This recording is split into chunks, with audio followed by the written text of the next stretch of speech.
15, 25, এদের লসাগু 5, 5 একে 5, 5 3 15, 5 5 25, তাহলে 5 গুণিত 3 গুণিত 5, মানে 5 3 15, 15 5 75। তো আমি লসাগু নিচে লিখে দিলাম হরের জায়গায়। যদি আমি ভাগ করি তাহলে আমি এই 5 দিয়ে যদি ভাগ করি তাহলে পড়ে থাকে কত, 15। ঠিক আছে, এবার 15 এককে 15, মানে লসাগুকে হর দিয়ে ভাগ করে যে ভাগফল বেরোবে সেই ভাগফলকে লব দিয়ে গুণ করে যা বেরোবে সেটা এখানে আমাদেরকে লিখতে হবে, প্লাস আবার 15কে দিয়ে 75কে ভাগ করব। দেখুন এখানে 3 5 15 চলে যাচ্ছে, পড়ে থাকছে কত, 5, অতএব ভাগফল হয়ে যাবে 5।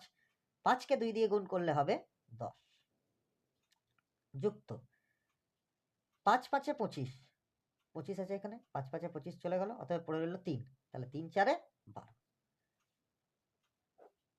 এবার আমি যোগ করব 3 7 37-এর